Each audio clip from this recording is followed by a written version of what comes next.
दूसरी कहानी एक ऐसी लेडी टीचर की जो अपने एक स्टूडेंट के प्यार में पड़ जाती है और उसे पाने के लिए वो किसी भी हद तक जा सकती है। ये स्टूडेंट इस टीचर को बिल्कुल भी पसंद नहीं करता है क्योंकि इसकी ऑलरेडी एक गर्लफ्रेंड है। लेकिन ये लेडी टीचर इस लड़के को अपने वश में करने के लिए क्या क्या दावपेच खेलती है, चलिए देखते हैं। तो कहानी की शुरुआत होती है एक प्यारी सी स्टूडेंट जेमी को दिखाते हुए, जो अपनी क्लास टीचर को एक गिफ्ट देती है क्योंकि आज उनका कॉलेज में आखिरी दिन था। जेमी टीचर से पूछती है कि आपकी जगह आप कौन यहाँ पे आने वाला है। इस पर वो उसे बताती है कि अब तुम सभी बच्चों को पढ़ाने के लिए टीचर मॉली आने वाली है, जो कि बहुत ही इंटेलिजेंट और काफी अच्छी है। अब ये दोनों बात कर ही रही होती है कि इतने में ही यहाँ मॉली भी आ जाती है, जिसे प्रिंसिपल पूरा कॉलेज दिखाती है। तभी मॉली की नजर ग्राउंड में खेल रहे एक लड़के डैनी पर पड़ती है, जिसे देखते ही वो उस पर फिदा हो जाती है। लेकिन वो ये नहीं जानती थी कि डैनी जेमी का बॉयफ्रेंड है और ये दोनों एक ही क्लास में पढ़ते हैं। इसके बाद हम डैनी को जेमी के साथ देखते हैं, जहाँ ये दोनों अपनी आने वाली रिलेशनशिप एनिवर्सरी को लेकर काफी एक्साइटेड थे क्योंकि इस दिन ये दोनों पहली बार इंटीमेट होने वाले थे।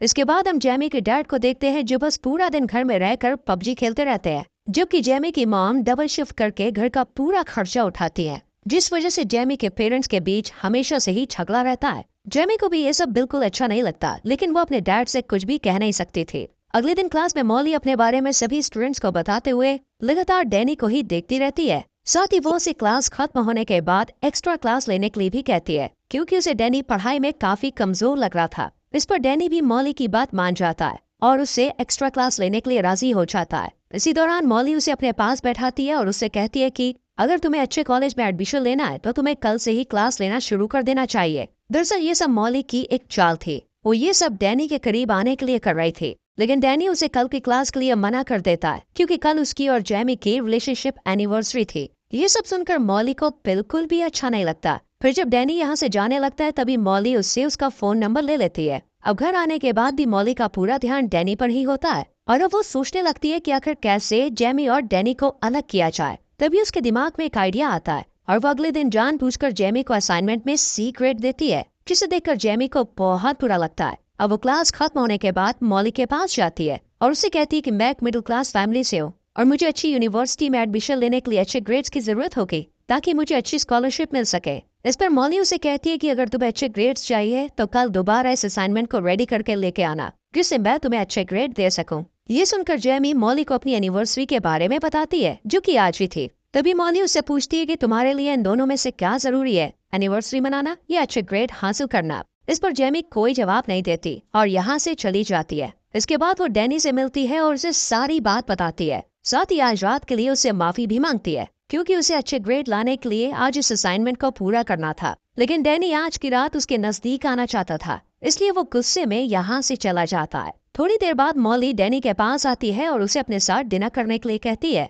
जिसके लिए वो मान जाता है और दोनों एक रेस्टोरेंट में पहुंच जाते हैं, जहाँ मॉली डैनी से उसकी लव लाइफ के बारे में पूछती है। तब वो थोड़ा हिचकिचाते हुए उसे बताता है कि अभी तक जेमी और उसके बीच कुछ भी नहीं हुआ है क्योंकि जेमी अभी इन सब चीजों के लिए रेडी नहीं है। ये सुनकर मॉली समझ जाती है कि डैनी को आखिर क्या चाहिए, इसलिए वो उसके करीब आने की कोशिश करती है, लेकिन डैनी उस पर ज्यादा ध्यान नहीं देता है और अपने घर चला जाता है। अगले दिन जेमी डैनी से मिलती है तो वो उससे कल रात के बारे में पूछती है कि आखिर कल रात को वो कहाँ था। इस पर डैनी उससे झूठ बोलते हुए कहता है कि मैं अपने दोस्तों के साथ था। जेमी को ये सुनकर बहुत बुरा लगता है क्योंकि डैनी के दोस्तों ने उसे पहले ही बता दिया था कि वो कल रात उनके साथ नहीं था। इसके बाद हम दोनों को एक पार्टी में देखते हैं, जहाँ जेमी की खूबसूरती देख डैनी अपने आप को कंट्रोल नहीं कर पाता और उसे एक रूम में ले जाता है, जहाँ वो उसके करीब आने की कोशिश करता है, पर जेमी उसे बीच पे ही रोक देती है, जिस वजह से डैनी का पूरा मूड खराब हो जाता है और वो यहाँ से चला जाता है। वहीं दूसरी तरफ मॉली अपनी कार को खुद ही खराब करके उसे ठीक करने के लिए डैनी को बुलाती है। डैनी यहाँ आकर उसकी कार को ठीक कर देता है, लेकिन कार को ठीक करने की वजह से उसके हाथ खराब हो जाते हैं। ये देखकर मॉली उसे अपने घर ले जाती है और एक टॉवल से खुद उसके हाथ साफ करती है, साथ ही उसके करीब आने की कोशिश करती है। डैनी भी इस बार अपने आप को कंट्रोल नहीं कर पाता क्योंकि अब सारी हदें पार हो चुके थे और अब दोनों अच्छे से इंटीमेट हो जाते हैं। अगले दिन जब जेमी कॉलेज में जाती है तो मॉली उसे एक बार फिर से असाइनमेंट में सी ग्रेड देती है, जिसे देखकर जेमी को समझ नहीं आता कि आखिर वो उसके साथ ऐसा क्यों कर रही है, जबकि उसने तो इस बार बहुत ही अच्छा असाइनमेंट रेडी किया था। इसी दौरान जेमी की नजर एक खाली क्लासरूम में पड़ती है, जहाँ मॉली और डैनी अकेले बैठे हुए थे।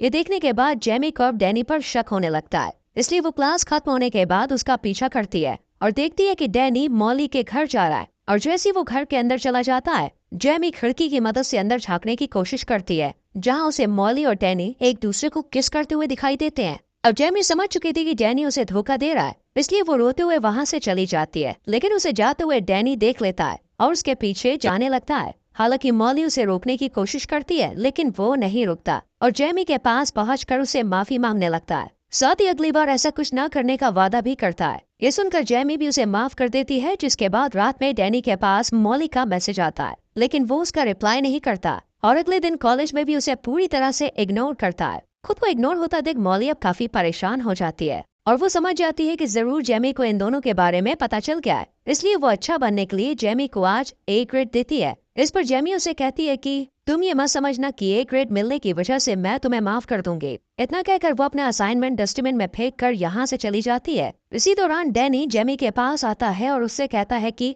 मॉली उसे काफी परेशान कर रही है, इसलिए वो आज रात उससे मिलने के लिए जाएगा और उसके साथ अपने रिश्ते को खत्म कर देगा। इसके बाद वो मॉली को मैसेज करके एक लोकेशन पर बुलाता है। मॉली को लगता है कि शायद वो अब भी उससे प्यार करता है, इसलिए वो जल्दी से तैयार होकर उस लोकेशन पर पहुंच जाती है और काफी खुश भी होती है। लेकिन उसकी ये खुशी उस वक्त उदासी में बदल जाती है जब डैनी उससे कहता है कि वो सिर्फ जेमी से प्यार करता है और अब वो उसके साथ कोई रिश्ता नहीं रखना चाहता। ये सुनकर मॉली बहुत ज्यादा अपसेट हो जाती है और डैनी को मनाने की कोशिश करती है, लेकिन वो उसकी एक भी बात नहीं सुनता और यहाँ से जाने लगता है। ये देखकर मॉली को भी बहुत ज्यादा गुस्सा आता है और उसी गुस्से में वो अपनी कार को स्टार्ट कर डैनी को कुचलकर मार देती है। वहीं उसका खून एक कपड़े में भरकर जेमी के कार के बम्पर पर लगा देती है। साथ ही अपना फोन भी जेमी की कार में ही रख देती है, ताकि सभी को लगे कि डैनी की मौत के पीछे जेमी का ही हाथ है और उसी ने उसे मारा है। इसके बाद वो मूवी देखने के लिए थिएटर में चली जाती है और मूवी के टिकट को अपने पास संभाल कर रख लेती है, जिससे वो पुलिस को ये दिखा सके कि जिस वक्त डैनी का एक्सीडेंट हुआ था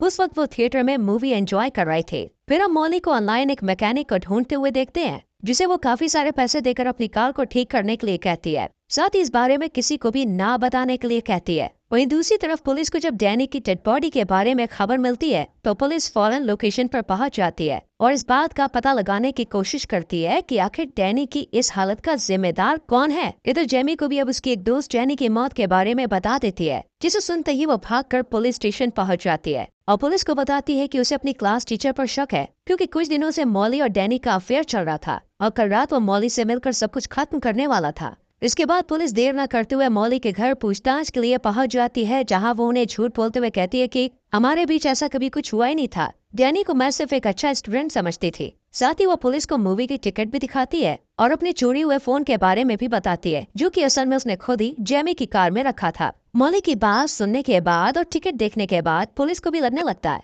कि शायद वो सब सच बोल रही है। इसके बाद पुलिस शक के आधार पर जेमी के घर तलाशी लेने के लिए जाती है और जब उसकी कार को चेक करती है तब उन्हें कार के बम्पर पर डैनी का खून लगा हुआ मिलता है। साथ ही उन्हें जेमी की कार से मॉली का फोन भी मिल जाता है, जिसमें डैनी से मिलने का मैसेज भी आया हुआ था। इन सभी सबूतों को देखते हुए पुलिस जेमी को अरेस्ट कर लेती है, लेकिन जेमी के पेरेंट्स उसे बेल पर रिलीज करवा लेते हैं। जेमी अपनी मॉम को बताती है कि उसे लगता है कि डैनी का खून किसी और ने नहीं बल्कि मॉली ने ही किया है। अब जेमी की मॉम मॉली के खिलाफ सबूत इकट्ठा करने की कोशिश करने लगती है, ताकि वो जेमी के ऊपर से डैनी के खून का इल्जाम हटा सके। इसके लिए वो सबसे पहले कॉलेज जाती है और चुपचाप मॉली के बैग से उसकी कार की चाबी निकाल लेती है और फिर उसकी कार को चेक करती है और तभी उसे उस मैकेनिक के बारे में पता चलता है। वो मैकेनिक के पास जाकर उससे मॉली के बारे में पूछताछ करती है, लेकिन वो उन्हें झूठ बोलते हुए कहता है कि मेरे पास ना तो इस नाम की कोई लेडी आई और ना ही कोई कार आई। ये सुनकर जेमी की मॉम काफी परेशान हो जाती है